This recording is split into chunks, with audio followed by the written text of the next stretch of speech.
याच्यामध्ये misleading advertisement act आहे. तुम्हाला काही दिवसापूर्वी कारवाई केलेली बघितली. फसाईमध्ये सुद्धा मिसलीड करणं, लेबलमध्ये चुकीची माहिती देणं, इन्ग्रेडियंट चुकीचे असताना वेगळा क्लेम करणं हा सुद्धा गुन्हा आहे. त्यानुसार आपण कारवाई करतो त्याच्यावरती. दिस इज मिसलिडिंग. ते मिसलिडिंगला कायदा आहे. दुसरं मिश्रण जे असतं जे पान मसाला त्याला सुद्धा याच्या अंडर घेतलं जाणार ते तंबाखू. मी तेच सांगतोय की आपल्याला कोणताही एखादी ज्यावेळेस प्रॉडक्ट असतो त्याच्यावरती लेबल कोणतं असावं, ते कोणत्या स्टँडर्डचं असावं, त्याच्यामध्ये कोणते कोणते इन्ग्रेडियंट असावे, त्याची काय व्हॅल्यू आहेत वेगवेगळ्या, त्या दिले, त्याचे रेग्युलेशन्स आहेत. फसाईमध्ये रेग्युलेशन्स दिलेले आहेत, व्हेरी क्लिअरली दिलेले आहेत. त्याचबरोबर ॲडव्हर्टायझिंग आणि मार्केटिंगचे सुद्धा रेग्युलेशन्स क्लिअरली आहेत. त्याचं व्हायोलेशन जिथं जिथं होतं त्या प्रोव्हिजनचा वापर आम्ही तिथं करणार आहोत. सर, याची जेव्हा कारवाई केली जाते तेव्हा लोकल पोलिसांची भूमिका खूप महत्त्वाची असते. स्पेसिफिकली बीट मार्शल आणि यांचा जो व्हिजिलन्स असतो तो अनेक वेळा नेक्सस तिकडे दिसून येतो अनेक पानटपऱ्यांवरती. ते कसं ब्रेक केलं जाणार, कारण आपल्याकडनं कारवाईची तरतूद सगळ्यांकडून. त्याच्यामुळे तुम्ही जर आता मी वाटलं व्यवस्थित ऐकलं असतं तर त्याच्यामुळे तुमच्याकडनं प्रतिक्रिया त्याच्यावरती अपेक्षित. पोलीस आणि नेक्सस अनेक ठिकाणी it's not about police or FDA किंवा food safety officers. It is the holistic. याच्यामध्ये कंझ्युम करणारा आहे तेवढा जबाबदार आहे, विकणारा आहे तेवढा जबाबदार आहे, इन्फोर्स न करणारा आहे तेवढा जबाबदार आहे. जो कोणी जबाबदार असेल आपण त्याच्यावरती कारवाई करणार आहोत आणि स्ट्रिक्ट करतोय. तुम्ही गेल्या काही दिवसामध्ये बघितलं असेल, हा ज्यावेळेस प्रोहिबिट केला त्यावेळेसचा उद्देश हाच होता की it's a danger to public health. आणि ते जर टाळायचं असेल, कारण याच्यामधून काय काय आजार होतात हे मी वेगळं सांगण्याची गरज नाही. It's documented, it's in the public domain. ते करण्यासाठी आपल्याला स्ट्रिंजंट ॲक्टचे प्रोव्हिजन आपण आज का इन्व्होक करतोय, कारण जेवढ्या इफेक्टिव्हली आपल्याला करायचं होतं तेवढं होऊ शकलं नाही. हा डेटाच्या आधारे तुम्हाला मी डेटा सांगतो, म्हणजे जस्ट फॉर इन्फॉर्मेशन आपल्याला हा एक असेल की आतापर्यंत गेल्या 10 वर्षात ऑलमोस्ट आपण FIR किती केलेले आहेत महाराष्ट्रामध्ये. 32चा FSSAचा जो सेक्शन प्रोहिबिट केलेला आहे याच्यावरती जे मॅन्युफॅक्चरर्स आहेत त्यांच्या विरुद्ध 260 मॅन्युफॅक्चरर्स FIR आहेत आपले. जे पुरवठादार आहेत हां सप्लायर्स ते 248 आहेत आणि पर्सन्स जे आहेत ते असे 190, असे 703 कोणते हे ट्रान्सपोर्टर म्हणजे उत्पादक 260, सप्लायर्स 248 आणि ट्रान्सपोर्टर्स 190, असे 703 FIR आहेत. सो FIR काय कमी केलेत अशातला भाग नाही. त्यांचं प्रॉसिक्युशन, त्यांची पुढची प्रोसेस आपण करतोय. पण आपल्याला अजूनही त्याच्यामध्ये कंप्लीट याच्यामधून खरोखरच हद्दपात करण्याच्या दृष्टीने, कारण याच्यातून झाला नाही तर पुढची स्टेप आपण घेतोय आणि ती आज आपण घेतलेली आहे. Yes please. एक मिनिट. गुटखा हा 2 नंबर धंदा आहे आणि याच्यामध्ये खूप मोठं अर्थकारण आहे आणि ज्याच्यामध्ये पोलीस प्रशासन सुद्धा मोठ्या प्रमाणात, खास करून बॉर्डरवरचे जे जिल्हे आहेत किंवा बॉर्डरवरचे जे पोलीस स्टेशन आहेत तर तिथून मोठ्या प्रमाणात गुटखा सप्लाय होतो. आता मी ज्या भागात धाराशिव जिल्हा नवदुर्ग पोलीस स्टेशनच्या मोठ्या प्रमाणात पोलीस प्रशासन काही गाड्या पकडतं, काही गाड्या सोडतं, असे पण आपण मी जे सांगितलंय की दोज हू आर रिस्पॉन्सिबल त्यांच्यावरती आपण कारवाई करणार. कुणी असू द्या, ते माझे अधिकारी होऊ शकतात, इन्व्हॉल्व जर असतील तर दुसरे कुणी असू शकतात. त्याच्यामध्ये एड्स, अबेट हे शब्दप्रयोग आपण जे केलेले आहेत त्याच्यामध्ये त्यांचं इन्व्हॉल्वमेंट जर सिद्ध झालं तर आपण त्यांच्यावरती कारवाई. नाही FIR आतापर्यंत झालेले आहे. पण ते प्रूव्ह करण्यासाठी, you are not getting my point, ते प्रूव्ह करण्यासाठी, एक minute let me answer that. ते प्रूव्ह करण्यासाठी आपल्याला ते डॉक्युमेंटरी एव्हिडन्स लागतील, आपल्याला एव्हिडन्सेस लागतील. असे आपल्याकडे सापडले तर डेफिनेटली आपण कारवाई करू. याच्यामध्ये आमचे काही अधिकारी इन्व्हॉल्व आहेत असं खूप ॲलिगेशन होतात, कंप्लेन येतात. आम्ही त्या व्हेरीफाय करतो. पुढच्या काही दिवसामध्ये असे काही अधिकाऱ्यांचं इन्व्हॉल्वमेंट आहे किंवा नाही याच्याबद्दलचे इन्व्हेस्टिगेशन आमच्याकडे सध्या चालू आहे. त्याच्यातून जे रिझल्ट येतील ते आपल्यापर्यंत येतीलच. सर, आपण पदभार स्वीकारल्यापासून अनेक कारवाया केलेल्या आहेत. आतापर्यंत जेवढ्या कारवाया झाल्या साधारणपणे किती कारवाया झाल्या, किती? तो डेटा मी प्रेसमध्ये दिलेला आहे ना. नवीन मी डेटा मी प्रेसमध्ये दिलेला आहे. नाही माझ्या टोटल आता काही कारवाया केल्या खूप केल्या. दररोज मी प्रेस देतो. झालेली अटक आणि किती गुन्हे दाखल देतो. Yes please. प्रोहिबिटेडची एका वेळेस एक minute I answer every question. Let me I come to. हां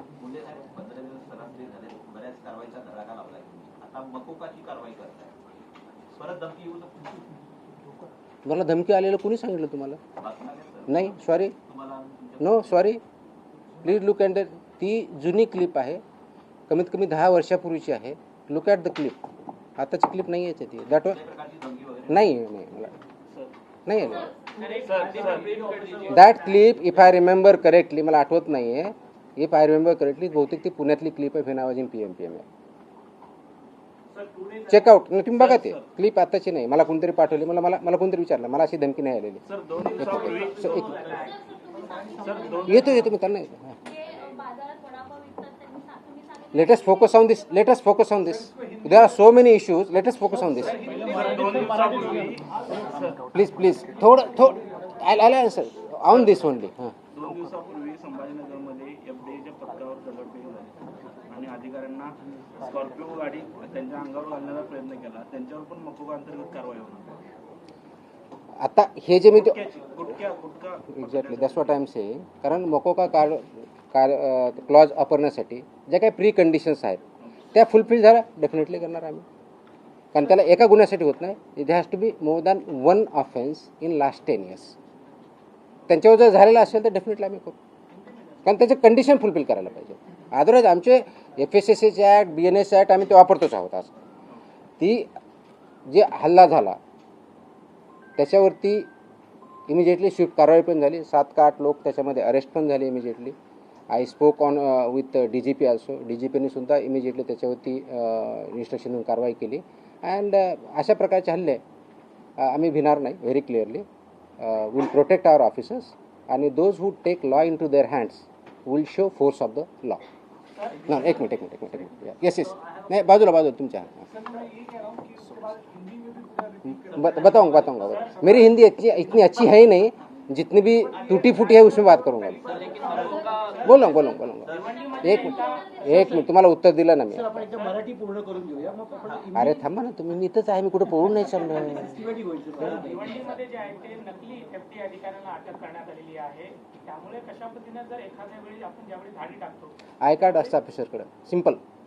माय officers wear I card, very clearly they show the I card.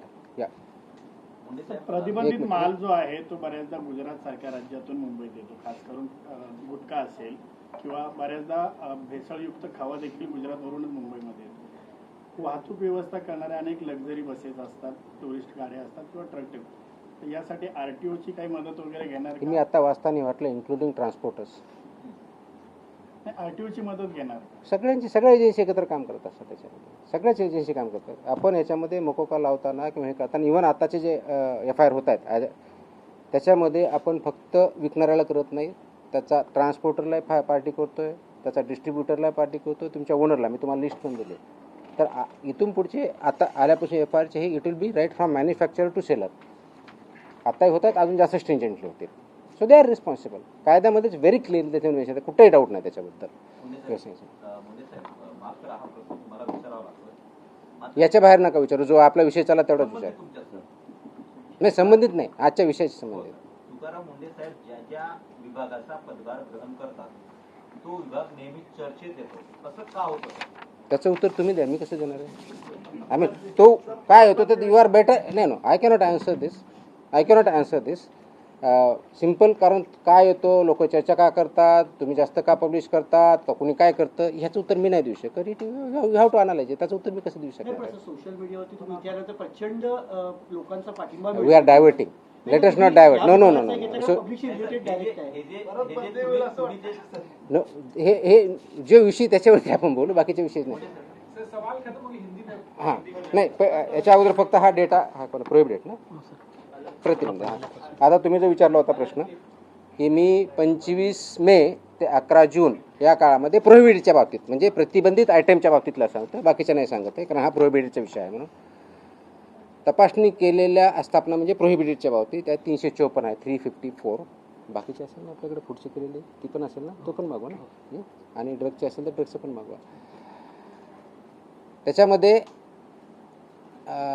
नाही सॉरी प्रतिबंधित पदार्थ आढळलेल्या आस्थापनाची संख्या 344 सापडली आपल्याला. तपासणी 354 केली, 344 मध्ये फाइंड आउट झालं.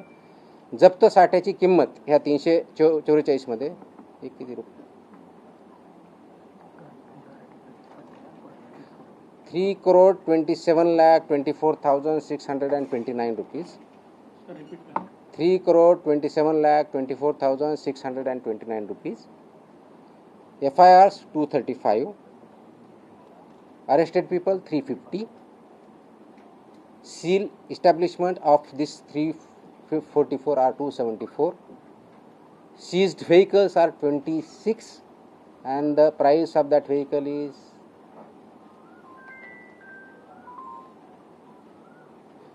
13,39,500.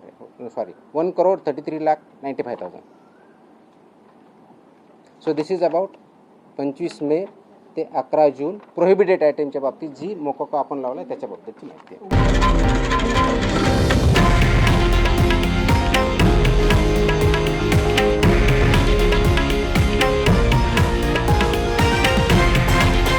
हे आहे देशातील नंबर 1 न्यूज नेटवर्क आणि आपण पाहत आहात TV9 मराठी, एकमेव.